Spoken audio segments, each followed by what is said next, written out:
Yeah, go. Hi. Hello. Hello. Um. Um. Uh, What's your name? Leo. Leo. Hi, Leo. I'm Alexandra. Nice meeting you. Nice to meet you too. Don't be shy. I'm out at the moment, so if it's a bit noisy, Hi. I just brought my cat out. Let me see if I can swap my camera. How do I swap my camera? Okay. Can you see my cat there?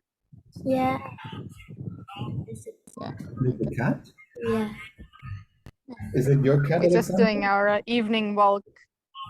Yeah. We just come for walks. So it's the time of the day for him to come to toilet. Kind of. So what's happening in the north? I hear that you guys are meeting up and eating bread. Yeah, on the 1st of July, anyone is welcome who's close by that wants to come and join. We'll be meeting around 1:30 on the 1st of July. So the idea is everyone brings some food, we can share it, and then we'll be baking together as well. Yeah, just get to meet in person. Nice. What we're doing today, Is, basically. is it true that you won an award? For my bread, yeah, I won. Yeah, I did. Yeah. A few actually, but yeah, anyway. Um, it's one of those things. It's yeah. What do you Anyway, mean? it's cool. It's cool. Not everyone wins these awards. So what award did you win? Talent. Yeah. I'm sorry. What award did you win? So I got a few years ago. I got for one of my gluten-free breads, a competition called British. I can't remember. Anyway, it was like the best gluten-free of whatever, like 15 or something that entered the competition. And I've won a few commendations, like gold stars and stuff like that from other competitions. And yeah, I just do that kind of stuff to try to get my local people more interested in what I do. Like if someone else says it's good, maybe I should try it, kind of thing. Yeah. Yeah, it's really hard for tiny small little businesses like mine at moments. Is really hard. Yeah. Hi everyone. I've got my son Leo here, who's absolutely desperate to eat the stuff we prepared. What is that? Hi everyone. Oh, Chris, hi. Who else is here? Lydia, Owen, Mercy. Hi everyone. Hello. Hi, Nick. Hi, everyone. Hello. Hello.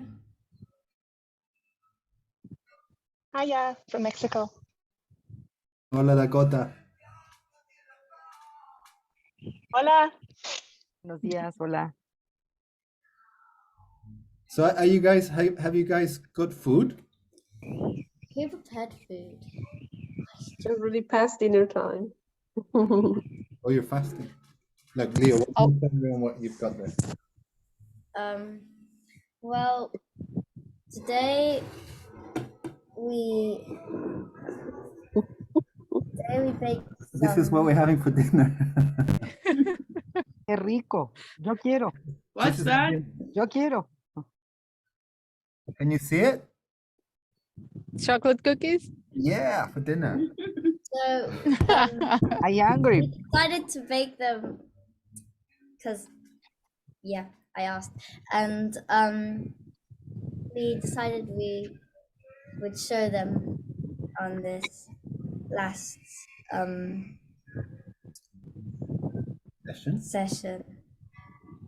Do you want to try it and tell them if it's any good? Is there a story to go with the cookies, as in where you got the recipe from, or? Well, we didn't have any palm oil in the chocolate. We chose a palm oil free chocolate, and we actually do have a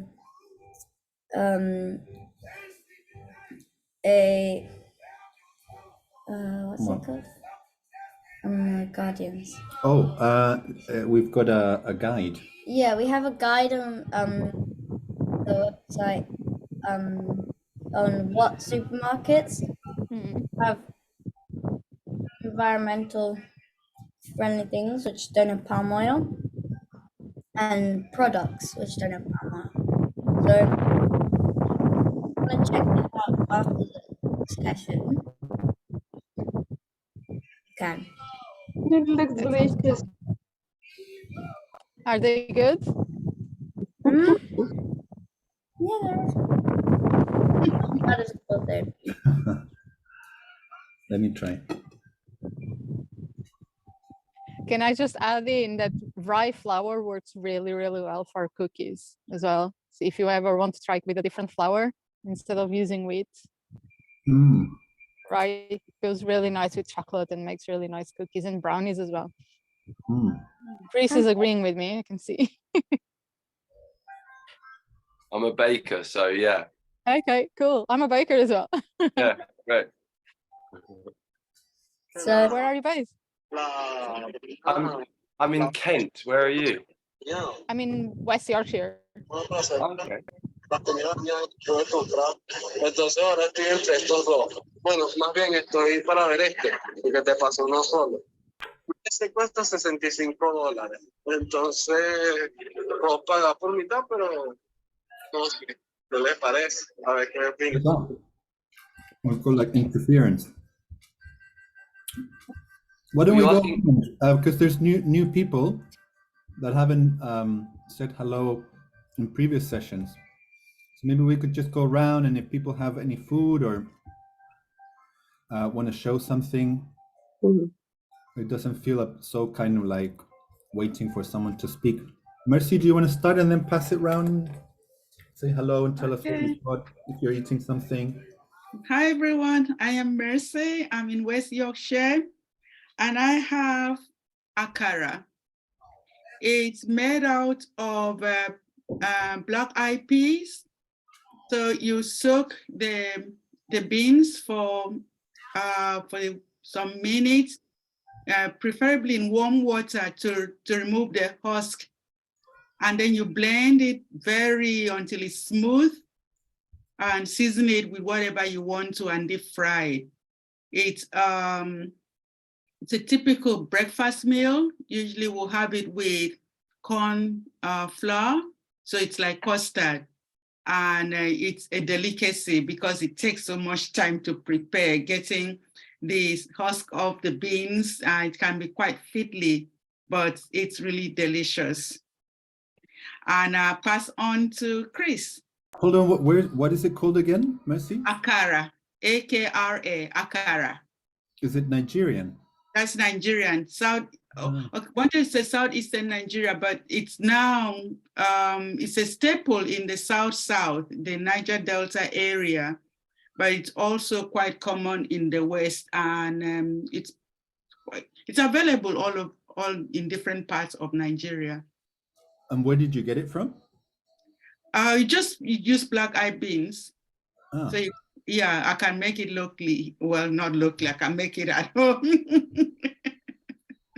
But this one, I have to say, I met this while I was in the United States, and put it in the freezer, wrapped it up, and brought back to the UK.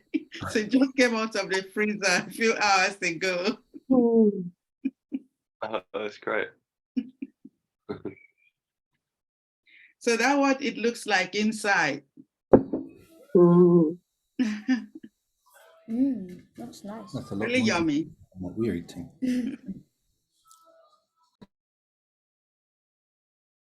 So am I up next? Yeah. Okay. I've got a salad here. Mm. Yeah, loving the salad season right now.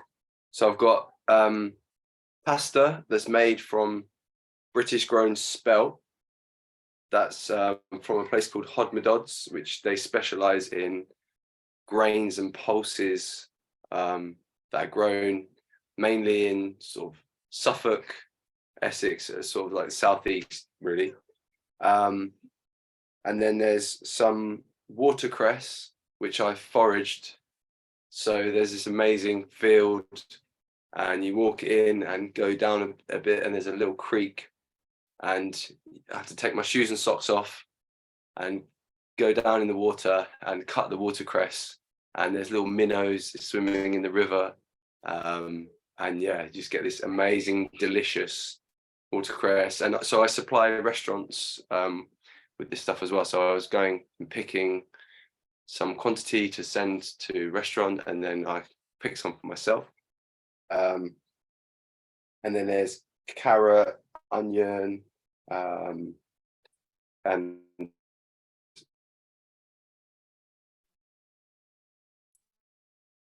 we some sea veg as well, which I also foraged. So there's like a marshland, and it's tidal, and so there's sea aster and samphire and sea blight.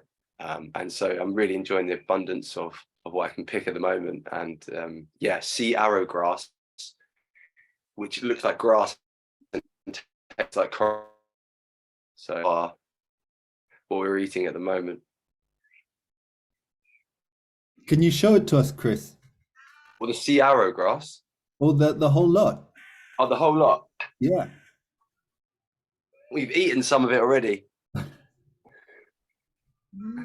Oh. Amazing. Mate, I'm feeling so bad. I'm feeding my child chocolate for dinner while you're describing the most nutritious and incredible food. And I'm feeling shamed.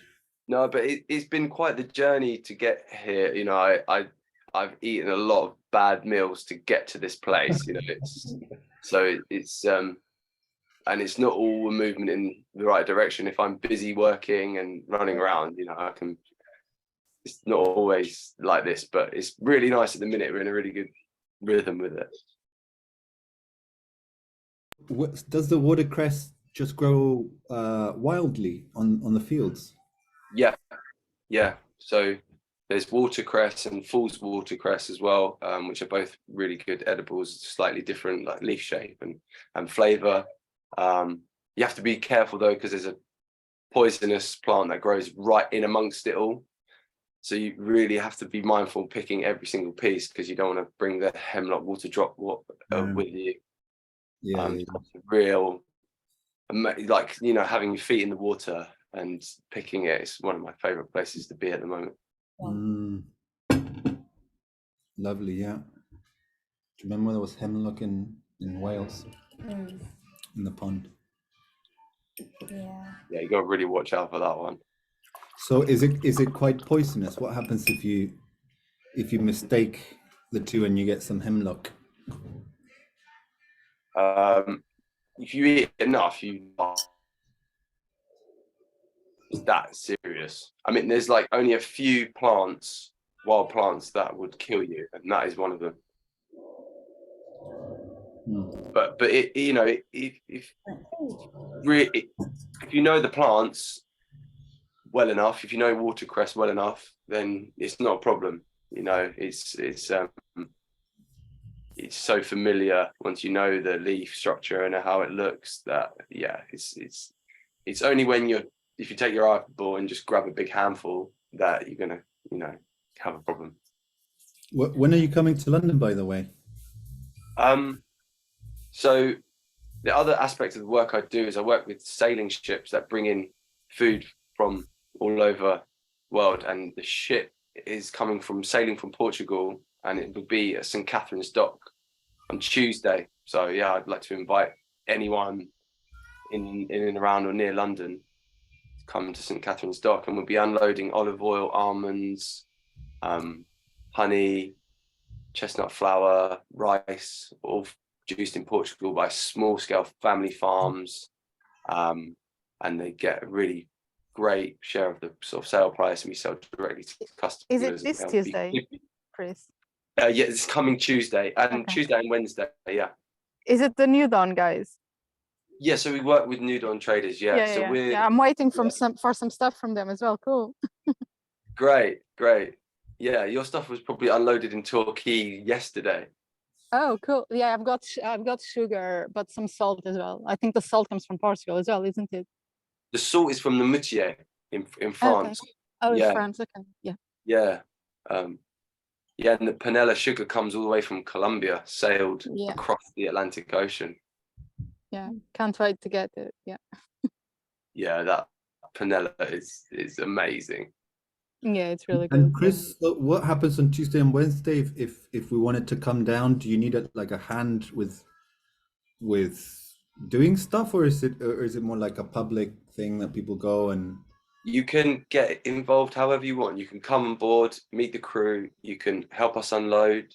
We'll have stuff available for you to buy. Yeah, you're just most welcome to come and hang out. We'll be there. Like, we'll be saying sort of arrive midday, but we'll be there before that until the evenings. Yeah, so just come and hang out. And yeah, if you're up for Which one is St. Catherine's Port again? Is that the one in? St. Catherine's Dock, it's right next to Tower Bridge. Yes. Yeah, I know it. Yeah. Cool. So yeah, hopefully some of you or any of you can make it. That'd be amazing. Ah, there you go. I'll put my email address. And you can just email me if you'd like to come, and I'll send you the address. Yeah, I'm gonna go. Yeah, great. I'll be there. Excellent. Looking forward to it. Thanks, Chris. Pleasure. Do you want to pass the spotlight? Yeah, sure. Karina? Hi, everyone. My name is Karina. I just had some lovely ice cream. I already finished. I just got home from the beach. I'm in Portugal, and so I just got some cravings for ice cream. I'm gonna pass on to Ewan. I hope I pronounced it correctly. Ewan. Owen. Owen, thank you. Hi, everybody. I'm in Poland at the minute, and I'm having our walnuts. So we have the walnuts. This is our dining room. And if you look out the dining room window, this is one of our walnut trees.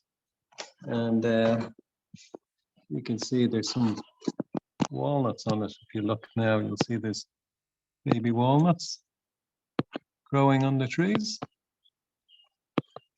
And see them up there, some small ones up there.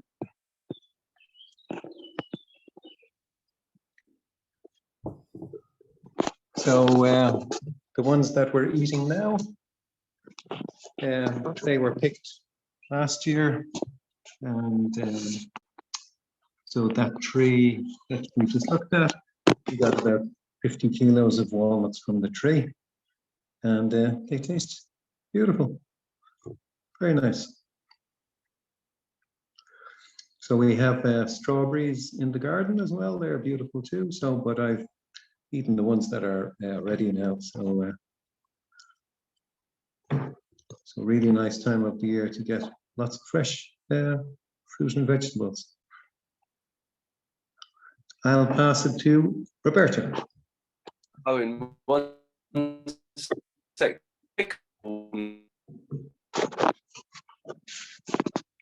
I didn't hear that. Was that you, Chris? You broke up there? Do you pickle the walnuts as well? Yeah, we picked them. They just Pickle. I mean, they fall down on the ground, and they have like you can have black hulled walnuts and green. So the ones we have are green hulled walnuts. So we pick them, and mostly when they fall on the ground at that stage, the outer husk is really soft, and you just peel it off, and you can see. I'll show you a walnut there. Just turn the camera around.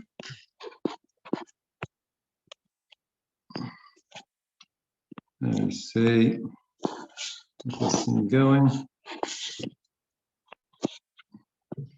If you look closely at this walnut here, say, let me see, you can see there's black hairy bits on it.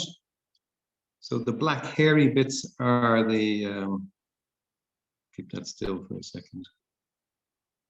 The black hairy bits, this one's even better. They're from the hairy bits are from the hull. You know, so when you take it out, sometimes there's a bit of the material that's left, the husk, and it just dries out into like hairy sort of fluff. So it's really nice. We don't shake the trees or anything. We just let them fall and pick them on the ground. What you can do is put a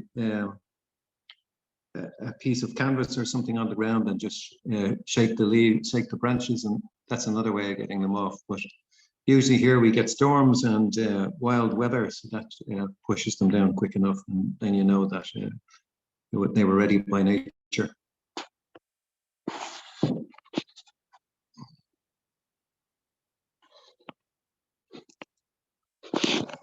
So there you go. Lovely pastime. That's the same time of the year you pick all of the mushrooms. So we'd have the mushrooms as well. I can show you those if you like. They're all harvested, and so we still have the mushrooms from last year. This is our pantry here. So you can see these ones here now are, these were picked in 2020. And these ones here are 2021. And then this is our raspberries, and this is our plums. These are our strawberries. And then there's two ways of doing the mushrooms. So you can see this is a different way. So they're all just dried. So they're 2022. These are dried mushrooms. So these are just wild. You pick them in the forest and you dry them out. There's other ones there. And then that's the other way of preparing them. Like that. So they're put in a sort of a syrup, a liquid, and you can also see you can prepare peaches preserved as well, or apples too. Pears, these are pears. Grushka pears. So like you can't eat all of the produce that you get. You can't give it all away. So there's so the pears will be, there's a beside the walnut tree, there's pear tree. Let's see if I can show you that.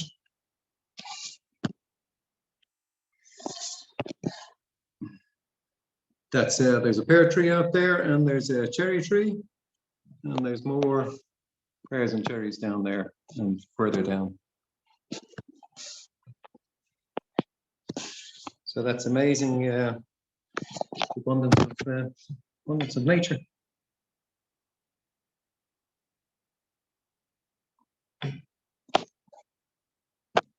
So I think I did pass it to Yeah. So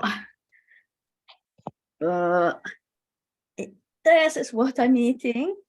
That is peppers, a mix of peppers. I cook them in the oven with some olive oil from Italy, then some garlic and some capers that my parents have got a plant that's got a plant of capers, and so we picked them and we pickled them under like with vinegar. So every time I go back to the UK, I bring them under, like kept with salt, and then we put them into vinegar. Then this is tapenade, like with olives. This is an omelette that I made with some eggs and Parmesan cheese and wild asparagus. that I picked up in Italy and put them in the luggage, brought in the UK, and then I froze them. And whenever I kind of want that taste, then I use a small bunch of them.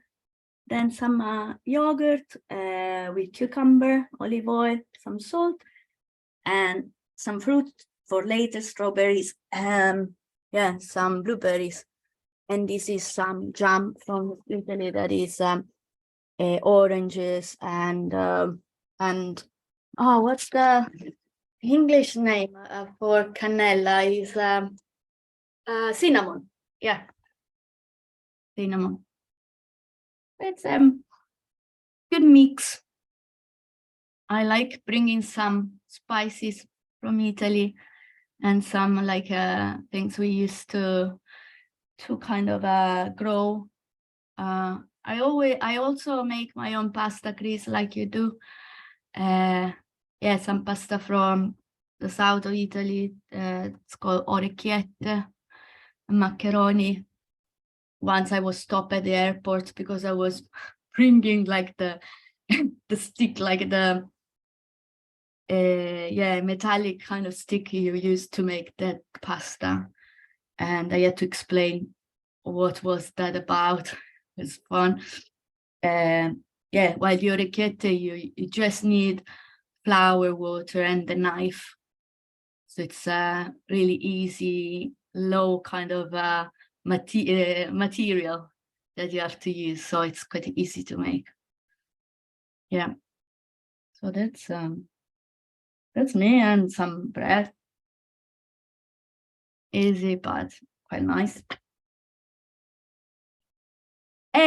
So as I joined later, because I was watering my plants, and I didn't notice that the time was, yeah, so sorry. I'm not sure who is missing.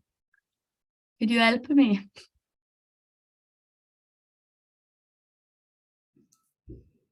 Most people are missing still, so just Okay. Phew. Good. So Dakota, we pass it to you. I love your dog.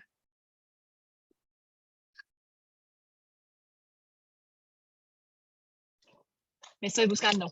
Hi, Dakota and O'Reilly. I love hearing and engaging with everybody today. You're reminding me a lot from many layers of my entire life. So what we have today to share are arepas venezolanas. So I make arepas. I'm not from Venezuela. I borrow meals from people I meet. So I will show you. I make arepas every Sunday, and then they kind of tend to run out by Thursday, so this is really good timing. So let me see if I can switch this around. Camera, a ver. Okay, so these are arepas, and I have a tradition that I always make at least one heart, and that's just for presents and love and receival of this wonderful food. Arepas, they don't have very many ingredients. I have changed the story on these arepas. I don't use water. I only use butter and milk and more sugar than necessary and salt. So usually it's just the masa and water and they come out dry. Mine are like candy. So I relate to eating cookies for dinner or breakfast or any time of day.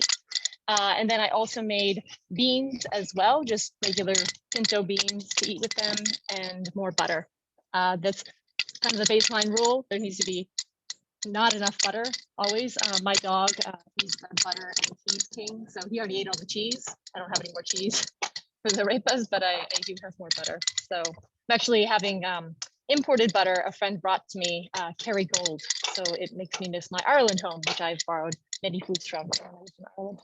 So hi to everybody. And also I just want to touch on what you said, Nick, about feeling shame or what we put into our bodies, if it's cookies or whatnot. My friend Dana on the call is an Ayurvedic practitioner. And I remember she explained Ayurveda to me in a very simple way 15 years ago, was it Dana? When we worked together at my health center. And she said, Ayurveda is the science or consciousness of life. And she walked me through, if somebody's craving McDonald's, right? They're really craving McDonald's. And then somebody has this beautiful meal like Chris showed us, that is all organic. It really depends on where the person's at in their consciousness, in their physicality, in their environment, on what their body's able to receive. And that was a really good point for me, especially given that particular time in my life. I was, as Dana knows, eating peanut butter cookies all the time, though I tell you, the truth would be that I digested those more easily than that other type of meal. So it really just depends on our process, our consciousness, how our constitution and our makeup of our beings can receive whatever's in front of us. And sometimes it doesn't have to be McDonald's, no, but sometimes it can be the thing that we wouldn't think is the thing. So I just appreciate you sharing that, Nick, because it reminded me of many layers of what I've experienced and that I still hang on to that information. So yeah, bye everybody. Hola a todos. Dana, how about you? Welcome.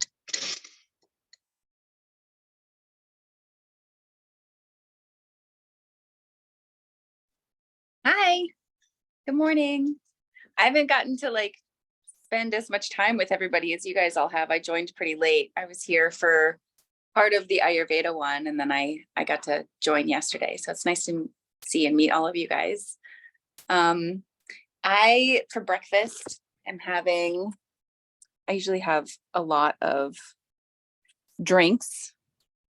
So this is like an elixir drink that my partner makes, and he puts some medicinal mushrooms in there. So we have like reishi and chaga and some American ginseng. And what else is in here?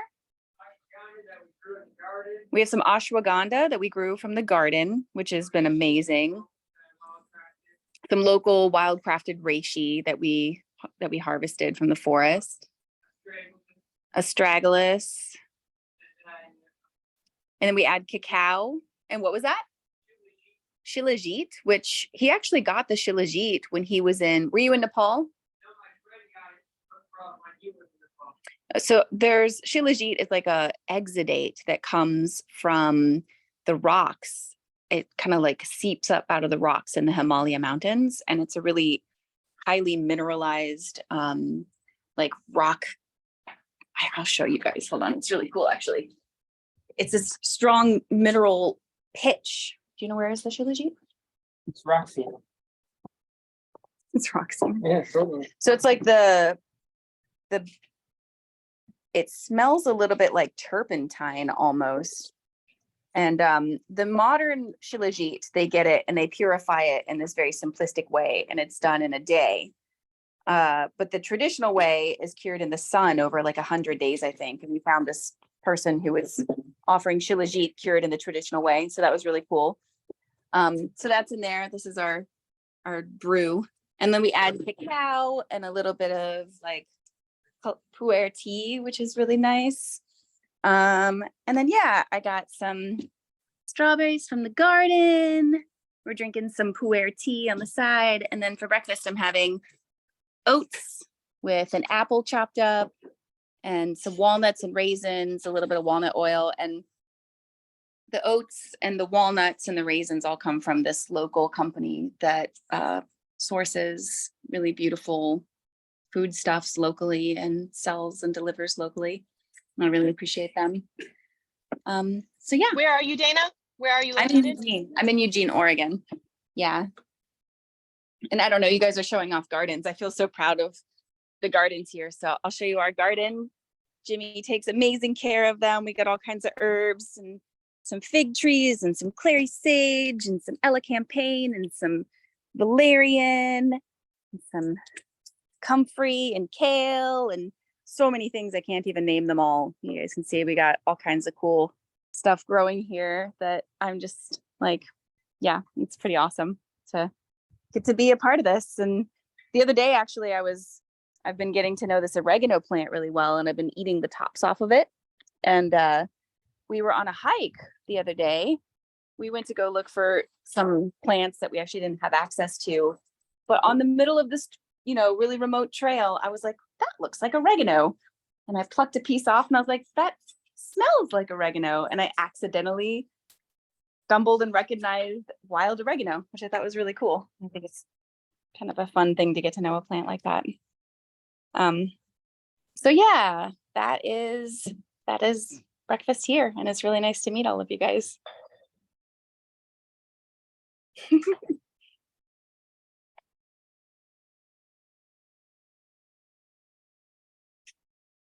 Oh, and I gotta Pass pass it it off on. to somebody. Yeah. I'm gonna pass it on to, let's see. Who has not gone? I feel like everybody I'm looking at has gone. Have you gone, Shreya? Shreya. Hi, thank you. Good evening, everyone. Yeah, I've loved this course. I've only sort of been here for some of the sessions, but for some of the sessions I've learned so much, so I'm excited to go back and recap it all. So yeah, I'm thankful as well to Nicholas and Mercy and everyone from Guardians Worldwide for the platform as well. It's great and easy to use as well. So thank you for all the sessions and all the information given so far. I also actually would have probably been having ice cream for dinner, like Karina.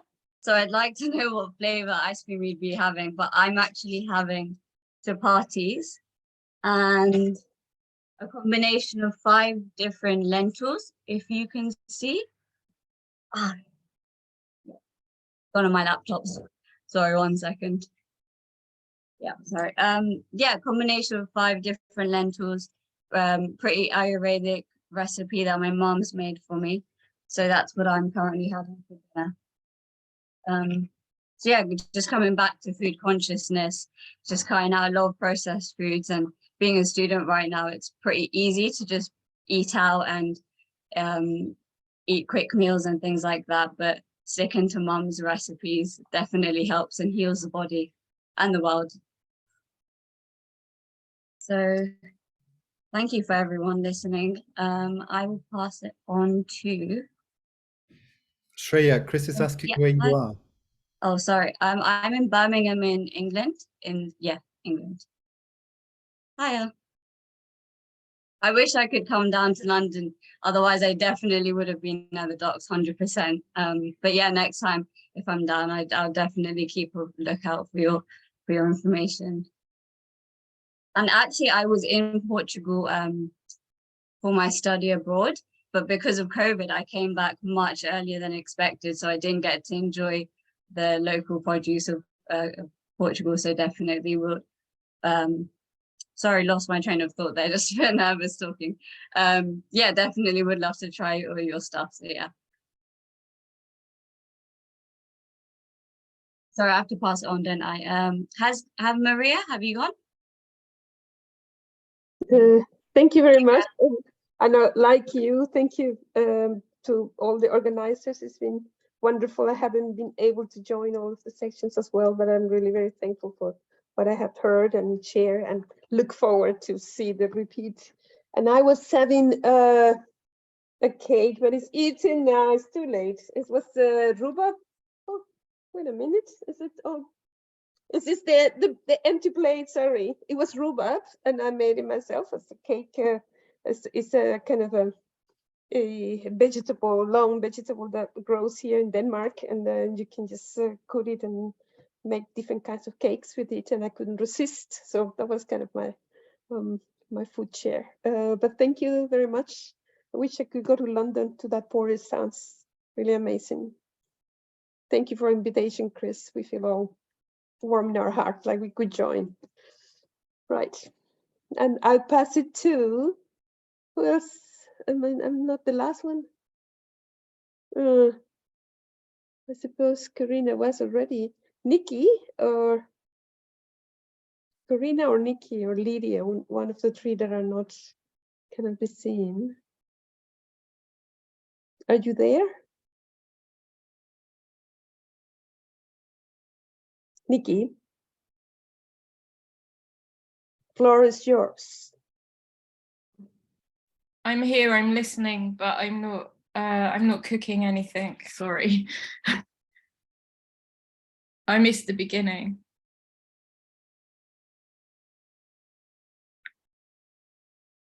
So what was the question?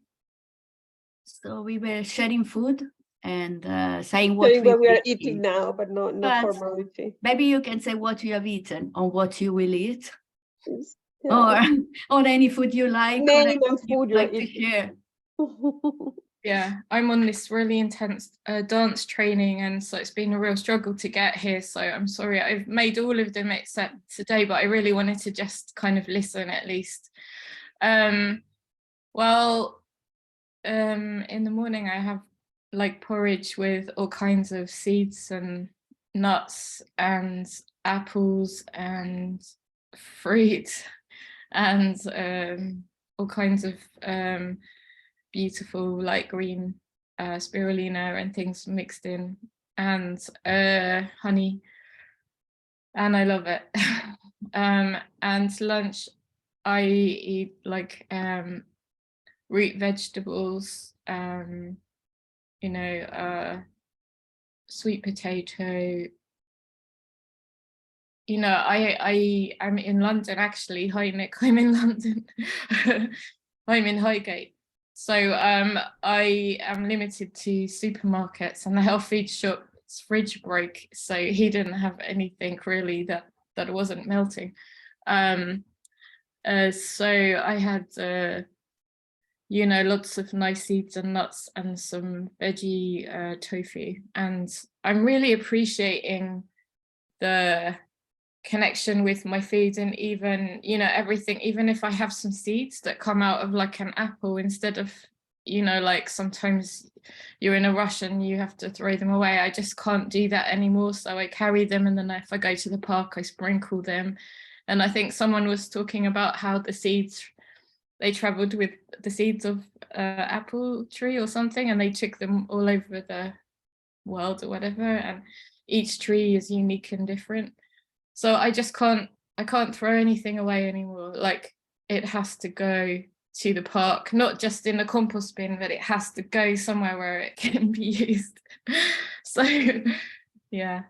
So yeah, that's, yeah, not really much else to say. Lots of water as well. Anyways, anyone else not been who wants to go? Nick? I've already embarrassed myself by showing these chocolate cookies. Why? What did you make?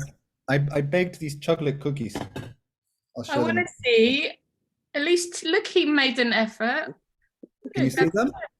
Yeah, it looks great. Yeah, they're all right. They're good.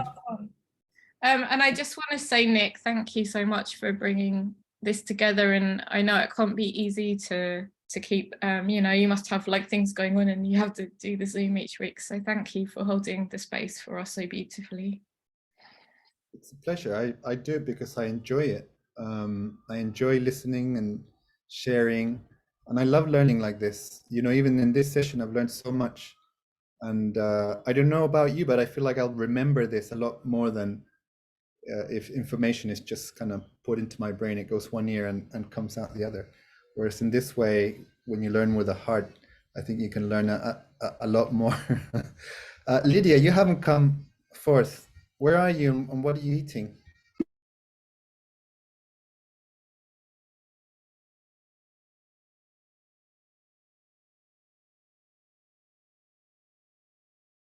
Lydia?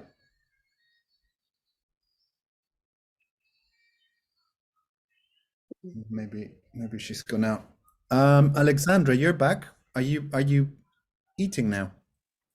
Yeah, I ate actually whilst everyone was talking. Yeah, I was gonna show something that now I've only got a little bit left. Can you see that sliver of a bun there with something on the top? Yeah, hope you can. So that's a Portuguese bun called pão de Deus, which means bread of gods or God's bread, whatever way you want to go. And it's a sweet dough that's got rum and lemon zest in it. And then it's topped with like a coconut macaroon. And it's really, really delicious. And when I moved here, so I've been in England for like 17 years now. I was just craving this so much. It was like my favorite bun growing up. That was just a treat we'll have like every few months one. And I found the recipe. So now I do it now and then. And most people don't buy it because English people have never seen it. So they don't know what they're missing out. But anyway, it's really, really good. So if you ever go to Portugal, don't eat just pastéis de nata, which is what everyone goes for. Okay, try all the other delicious buns and sweets with it. And yeah, this one is really, it's just really nice. You can't taste alcohol in it, but you know, it's just a really nice dough. It's really, really yummy. So yeah, we had one of those between myself and my husband today. And for dinner, I had a vegetable stew with lots of local vegetables. So we get a box from a place just a few meters away from where I live. And I cooked some oat grains. So like the whole berry, sorry, not oats, wheat, actually, an heritage wheat that I've had lying around for over a year now. And it's something I didn't used to do, but it's delicious. So if you ever have a chance to get like the whole berry of wheat or oats or any other grains, you know, instead of just always eating rice, it's really, really delicious. So anyway, so that's me in food today. Thank you.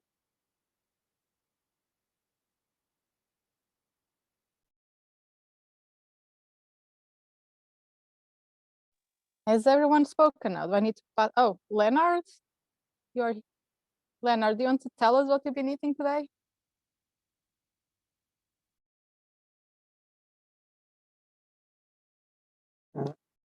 Hello, everyone. Can you hear me? Hello? Yes, we can hear you. Oh, good. Well, unfortunately, I've been traveling the whole day. In fact, I just arrived right now. I'm to attend a meeting tomorrow morning in the city, and I was traveling. That's why I've even joined very late. I was just, in fact, I was trying. I thought the session has already ended. So I don't have any food to share today, unfortunately, but I'm glad that I can see everyone here is having something to eat. Yeah. Leonard, can you tell us a story about food, some food that you like or something? Well, about our indigenous food. That would be amazing. Oh, well, I like roasted meat and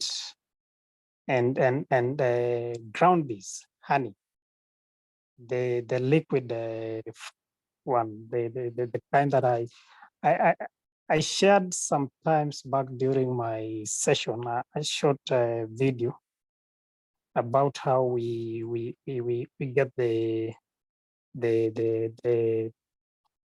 honey from the ground bees, not the bees that are found in the hives, the ground bees.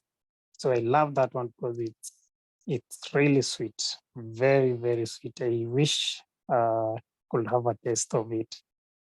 How I wish I had some to share with everyone here, but unfortunately, won't. Maybe in the next sessions, if Nick organizes another course, maybe next year or something, I'll make it a point of sharing meat, the honey, the ground honey, the log hive honey, the ones with the comb and all that. So that is it.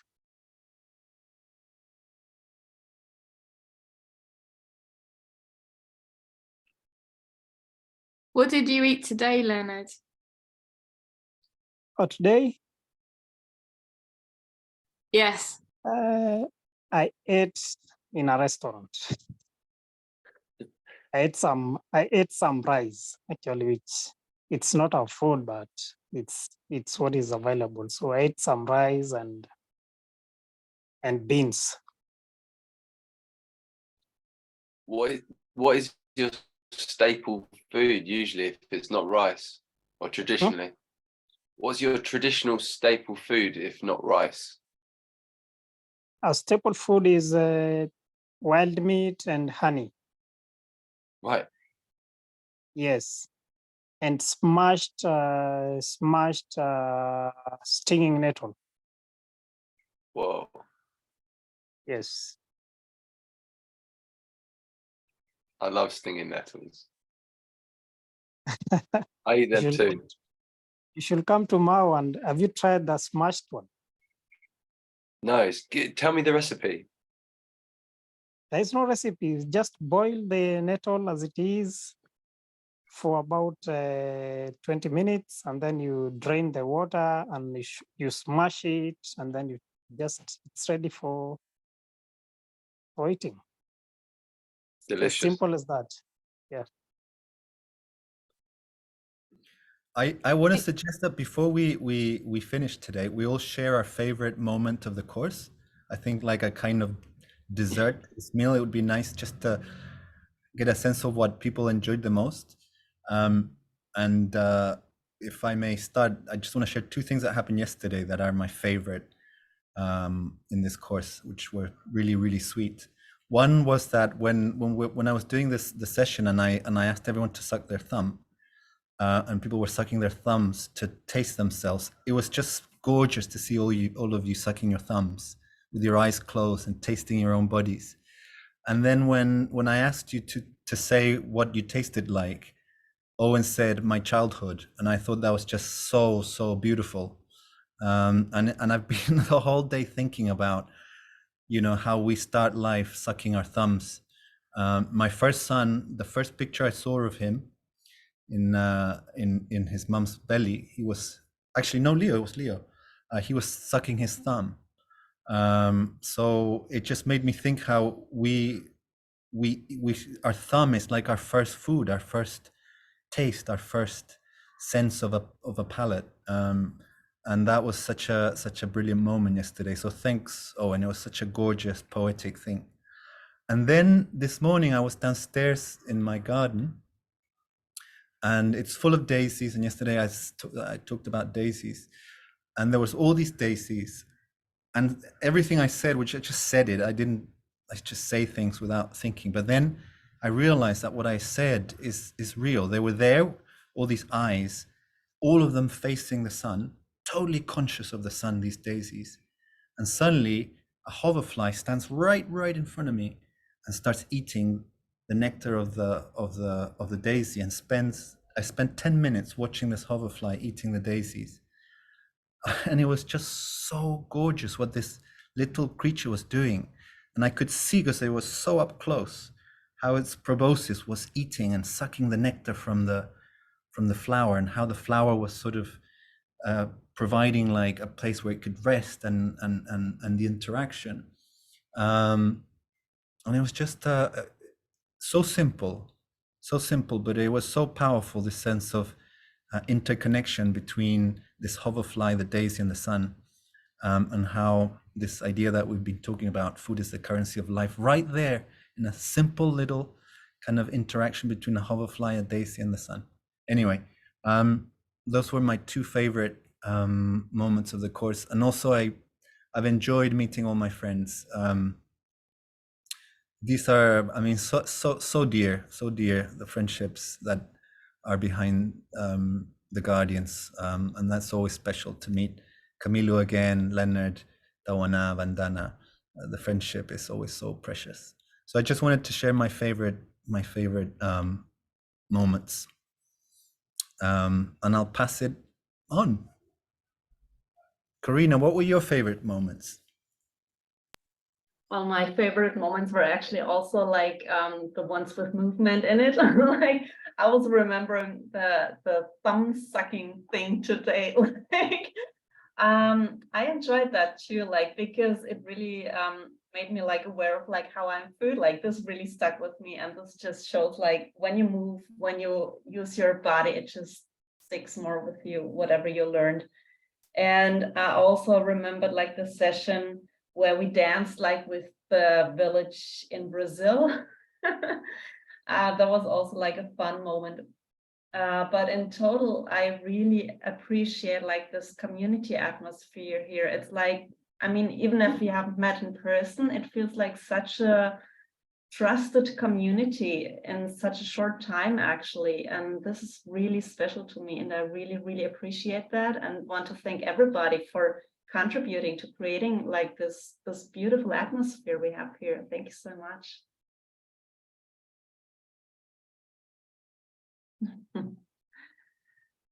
And I would like to pass over to Mercy.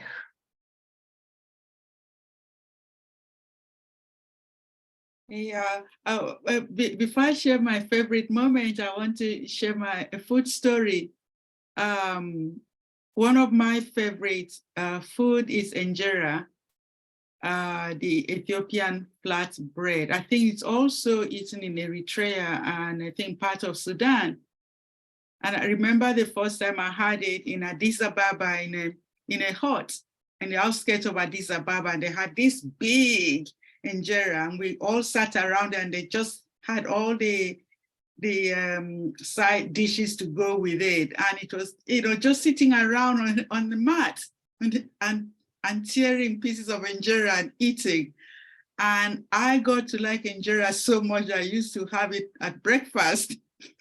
And so recently I met somebody and I just said, oh, I really long for injera. I said, oh, I know somebody who can make some for you. So last week, Thursday, I trekked for about an hour to go and get some injera. So I ordered and she made me a big heap of injera, and I came back and it was so much. I mean, it just brought back memories of the first time I had it.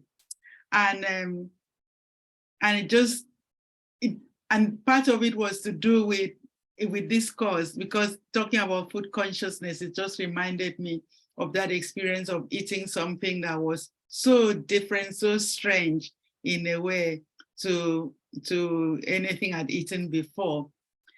So my favorite moments here are the food ritual. That was so much fun when we got to dance, and that was real fun.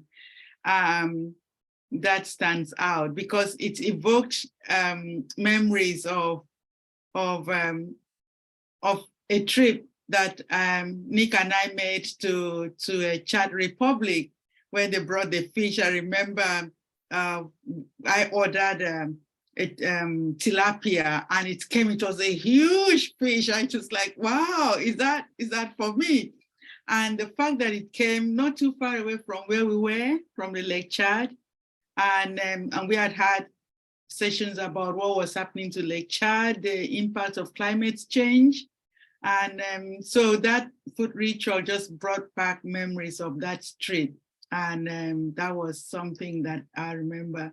The other, maybe not so much fun moments, but more of thought-provoking, was the session with Dr. Shiva when she talked about food justice and the way farmers, especially in India, have been forced to grow seeds that they don't need, to buy seeds that they don't need.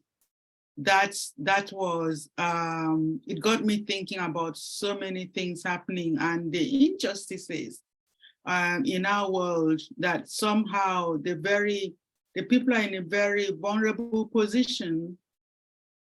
Positions are often the ones who are penalized for wanting to preserve and protect our environment. So it's not fun time, but it was thought-provoking. So ritual, thought-provoking session on food justice. Those were the memorable moments for me. And then, of course, this community, it's been fantastic to spend some time with you every week in the past 7 weeks. And that's been a real blessing. So thank you to everyone. And I'll pass on to Roberta. I'm feeling like at school when you're not prepared and like you have to. Okay, so I wrote down a few things. So one thing that I like, sharing stories. So I heard stories from many of you, and also like the people who were leading the sessions. So one common thread that I heard was this common sense of not taking more of what the environment, nature can give us, but giving back, so that there is no waste and it's preserved for the future. So I remember Leonard saying that they don't eat the meat if that they caught an animal that is kind of pregnant or too small, they free that animal. And there was a similar thing said by the indigenous people we met from Brazil, when they go fishing and they give the first fish back. So I really liked that idea. At that moment, I really felt that was touching me. And then the other thing is that the suggestion from Vandana Shiva of go and visit places and see people where these things are happening. Don't lose hope, because because sometimes we can feel that everything is doom and gloom and everything is going the wrong direction, but actually there are many things that are also happening positively, and this community is also part of this online, but there are also things are happening where we live and go and visit these places. Yeah, and then as many of you said, the movements, the fun, the mix of heart and thinking. So it's hard to kind of decide one moment, to be honest. I'm struggling, so it's yeah, but it's a good mix. Yeah, I'll pass on to Alexandra. Hi, a bit like you, Roberta. I was thinking, oh my God, what am I gonna say? And I was thinking probably for me was the session we had with the Amazon people. I don't know why. I think because it was so colorful and so full of light and joy, I think, so that one stayed with me. Also because I was having a really rubbish day, and it just uplifted me and made me completely feel quite the opposite of what I'd been feeling like that day. So it was it really stayed with me, that session. And there was a quote from Vandana Shiva that I wrote, and I can't find it. That was trying to find, because I can't remember what it was. Something about grids, but anyway, I can't remember. So I'll just pass on to someone else. Shreya, do you want to have a go? Yeah, thank you, Alex. Yeah, so many great moments. Couldn't pick a favorite, and definitely so much hope just within this community, seeing so many small solutions and big solutions, and being able to connect with people as well. So that's been a big thing. Just as a young person, I was very stressed out. I didn't know where to start or what to start with when it came to climate awareness. So this has just been a really beautiful starting point sort of for me.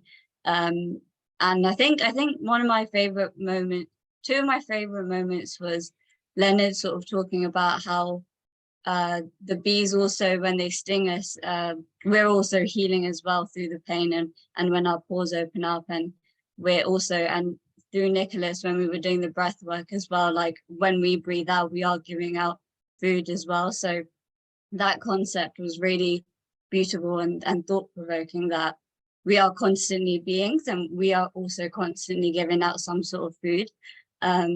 Yeah, that was really beautiful to learn. And I think the second thing was the foraging stuff that we learned was really great stuff, because it's so easy to, when it's local, and I think being able to find a local community as well is really beautiful to learn as well. So yeah, those are my favorite moments. Thank you, everyone. Could I pass it on to Lydia? Oh, Lydia wasn't responding, right? Lydia, are you there? Okay, I'll pass it on to Nikki. Hi, Nikki. Hi.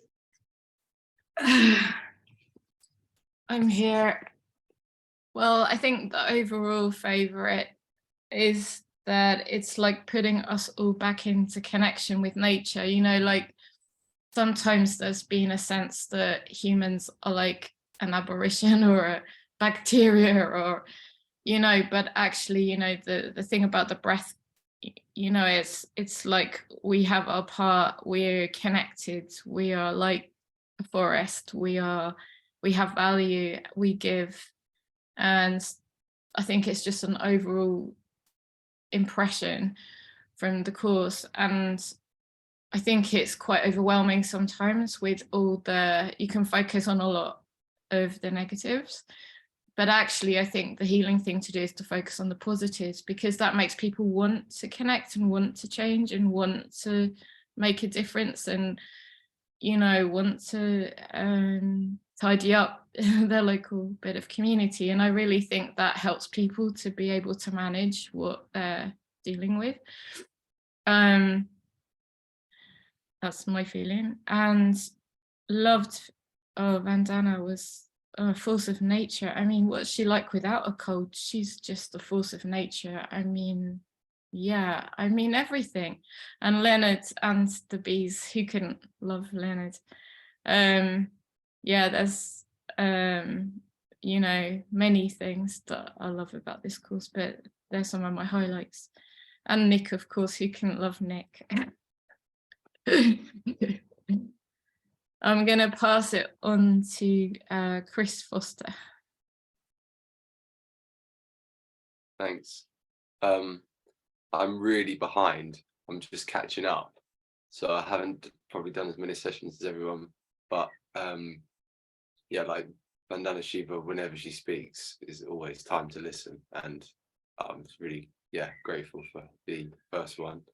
But particularly with this course, you're being transported to places. So I was sort of at the end of a long day transported to Brazil, and Tawanas just like, he doesn't hold back. He's just singing with his whole heart and playing that maraca, and just the beauty in that.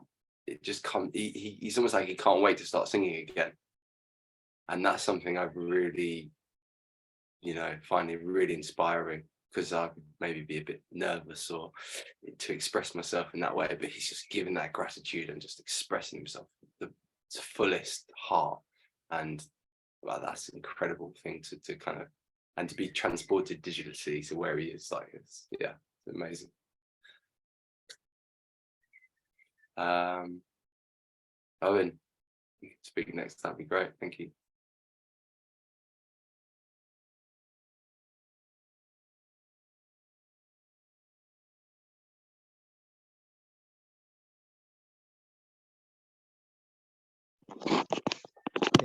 Yeah, like everybody else, there's so many moments that really touched me.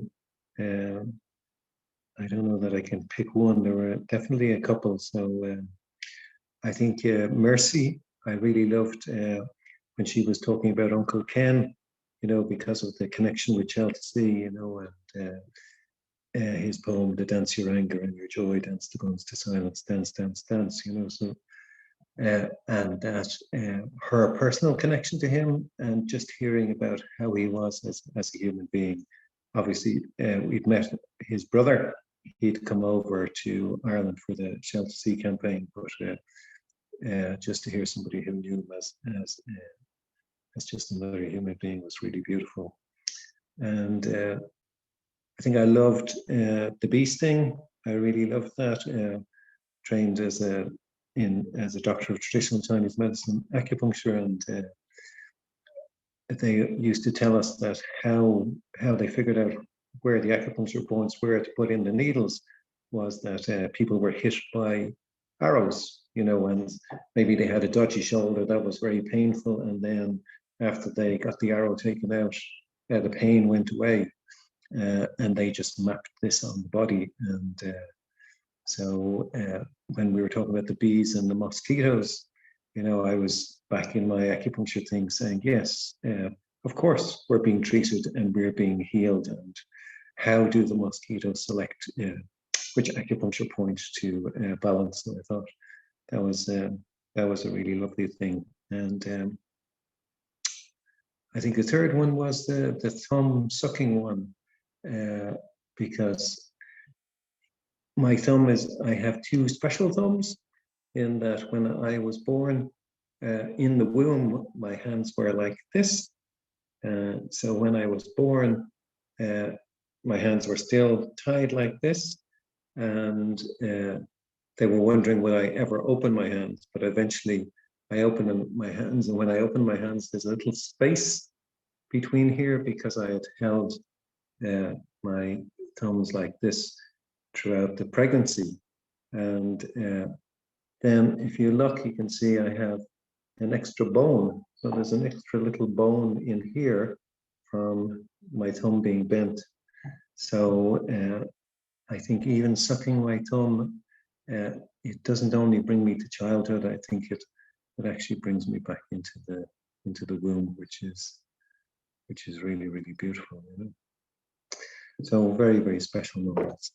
So thank you to everybody for sharing. I've really, really enjoyed everyone's stories and the sessions. I'll pass to Maria. Thank you very much. I think the favorite thing about the course is having this sense of possibility, of creating a community in with such distant people all around, I don't know, Europe and the world, and around the topic of food. So it's I was coming already to join this class of this course with a sense of wonder about food, but then I take from the course even more wonder because what it can do to bring us together in the simplicity of what we eat, what we taste, and then sharing the feelings that creates in us, and then how that make us so much more together, even though we are so far away. So that sense, first of all, that sense of community, that's the best part for me in the course. Secondly, that we can, to some extent, pretend that we are warriors, because the name of the course is the Warriors of the. And then to some extent, the real warriors are like Leonard, and I really appreciate when he was telling the story of what he does and what you do there, and we are the real warrior out there doing things. We are here in our, cultivating our gardens and trying to cultivate that we're also warriors, and hopefully we are. But we know well who are the real warriors, taking risks out there. I also enjoyed very much the night with the dancing and the Brazilian brothers there in the sharing with us the food, the dances. It was really beautiful. So yeah, that was altogether what was inspiring for me from the course. Thank you very much to all of you. And to Nick, of course, thank you very much, much more than, yeah, very, very thankful for your efforts. Thank you for that. And I pass it to, I don't know, Dakota, have you taught? Dakota?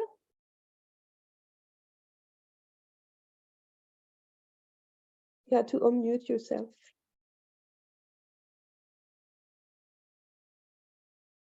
Oh, I couldn't find my unmute button. I'm on a new phone. I haven't. Thank you so much, Maria. Where to start? Maybe I'll start with a story. So in this course, we've talked about forests and waters and plants. And in the process, my practice of remembering, something incredible came up for me, and I'll share it. So I lived in some apartment buildings, and there was a stand of acorns behind the building. And then there was a stand of walnut trees. And then beyond the walnut trees, there was a stand of redwoods. And then walking through the redwoods, there was a big tall field where I was made to feel like a small bug with all of the cleavers that I didn't know what they were called. And then if I just kept walking, then I would enter into wetlands. So my childhood, I'm a wanderer. I always allow myself to just go. I have an identical twin sister, and we're quite different in that. She liked to be on the playground. She'd always be on the playground, and I would just disappear. Just go. So I would walk through all the stands, all the fields, play in the field, look at the butterflies, and then eventually end up, when it was a low tide, because it was a reservoir fed wetland, I'd walk out and I'd sit and wait for the water to come back by the evening. I'd spend my whole afternoon there, my whole day.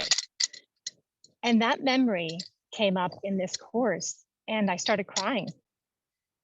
I cannot remember a time when I felt so much peace and connection.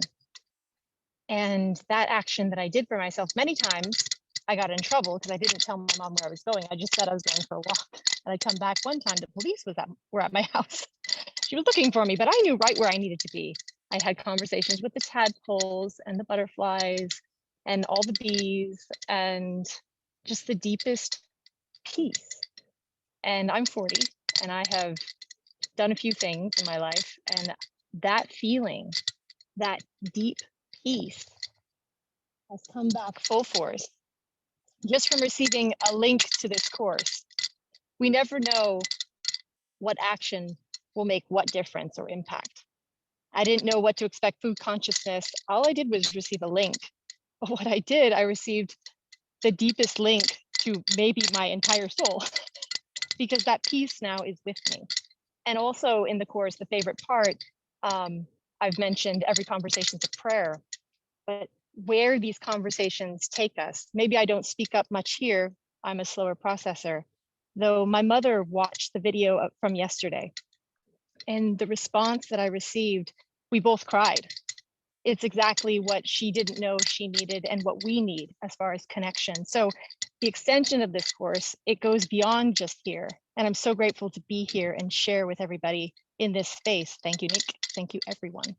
But now I see even Dana being present today and for a few classes and courses, my whole world has just converged and it's with this piece. So I wouldn't have thought food consciousness would do it. I'm so grateful. So thank you. Karina? Oh, well, I already spoke, so I think there are people that haven't spoken yet, but oh yes, sorry. I lost Let's see. track actually. Who hasn't I spoken? guess Leonard hasn't spoken yet. Leonard, please, and thank you. Oh, well, I don't think I have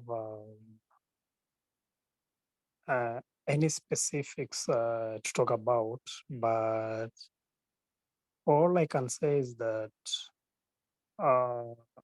through this course, I met a family, and it happened in a very special way that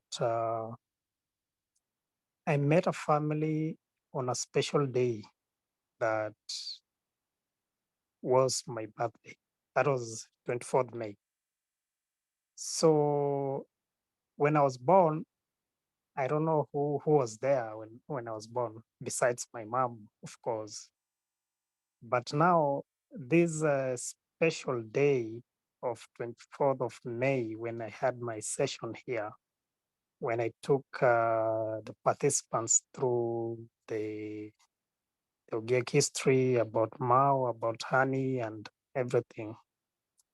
That day is when I met all of you. So this session gave me that opportunity to meet a new family, and ever since I've enjoyed every part of this session. And in fact, I'm getting sad now that it's unfortunately coming to an end. I hope Nick can organize another course soon. So I appreciate every one of you. I appreciate Nick for organizing this session. And I must say that the coming days will be so boring for me because you already becoming part of my family. So that's all I can say. So thank you, everyone.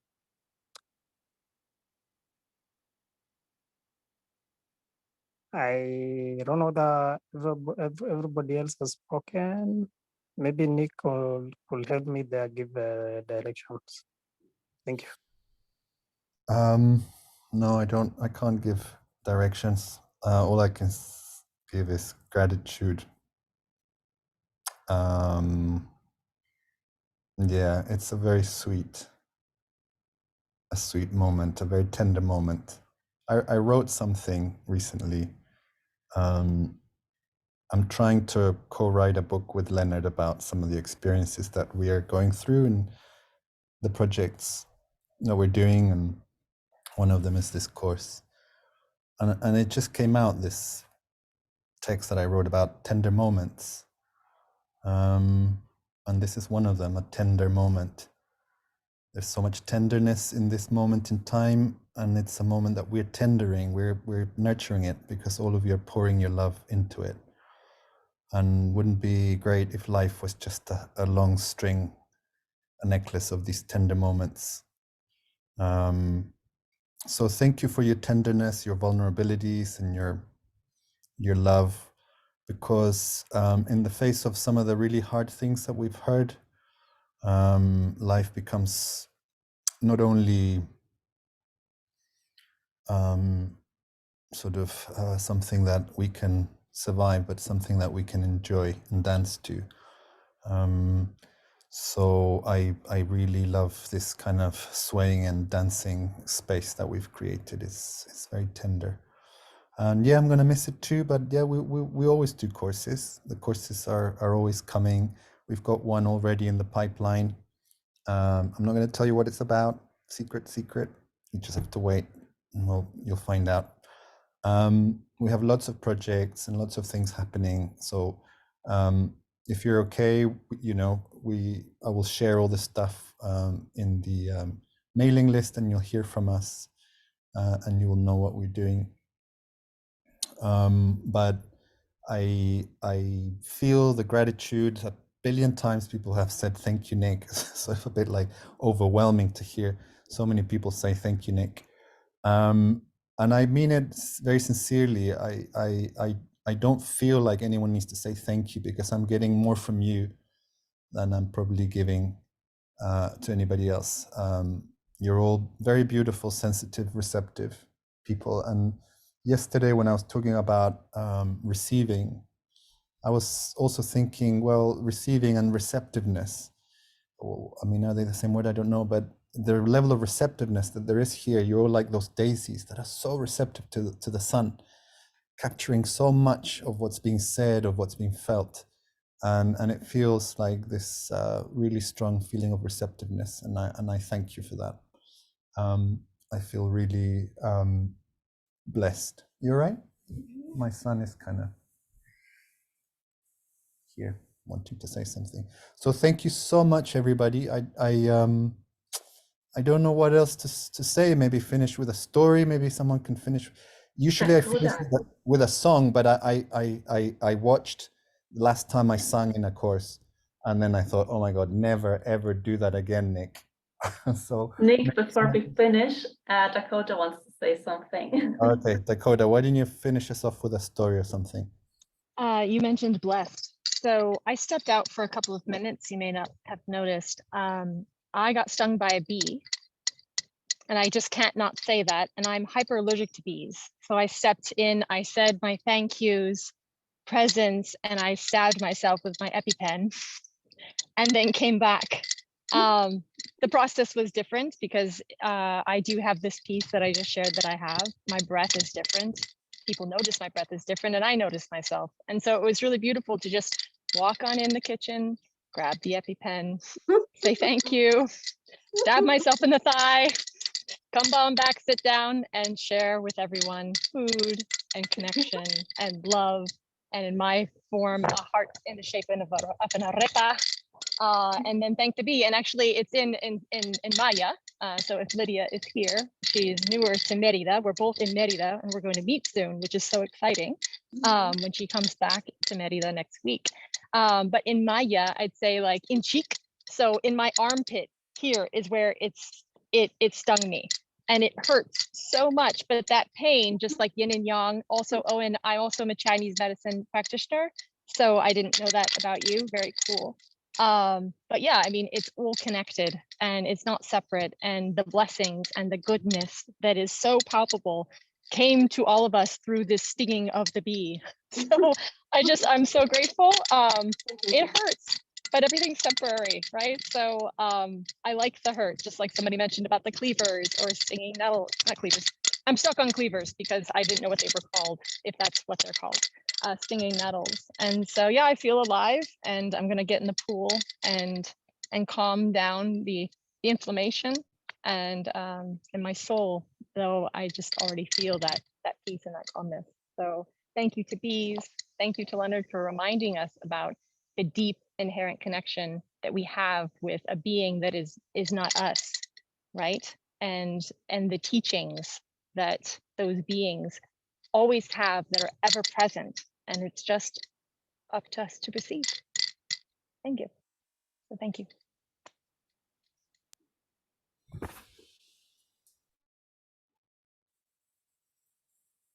Oh, and Nick, in sign language, this is tender, just if you wanted to know. What is? This is tender, if you wanted to know. Tender. So there you go. Beautiful. So the sun is setting. Can you see the setting sun? Yes. That's it. So Beautiful. maybe we'll finish with a little prayer of thanksgiving to that, because all food comes from that. Ultimately, all energy anywhere in the planet comes from that, and we're all connected to that.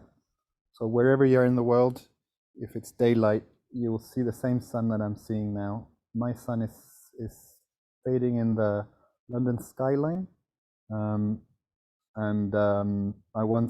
I'll just finish with a very quick story. I was once walking up to the University of Leeds where I used to work, and it was very early in the morning because I had to travel from London up to Leeds and arrive there at 9. So I was walking up this road in central Leeds, and I saw this man, a tramp, who was just standing in the middle of the road, and he was looking at the sun rising in a skyline, and he was just absorbing the sunlight. And I went to him and he said, "Are you all right?" And he said to me, do you know the Lord's Prayer? And I said, "Yeah, I do." And he said, "When you next say the Lord's Prayer, remember that you're saying it to the sun."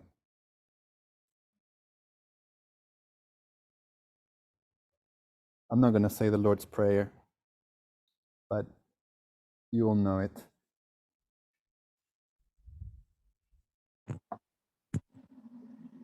Give us today our daily bread, and forgive us our trespasses. Thank you, everybody. Have a lovely evening. Enjoy the rest of your days, and we'll be in touch. Big kiss. Lots of love. There's still some biscuits. Thank you, everyone. Ciao. Thank you. Bye. Bye-bye, everyone. Bye. Suck your thumbs. Bye, everyone. Bye-bye. Bye. Bye-bye. Bye-bye.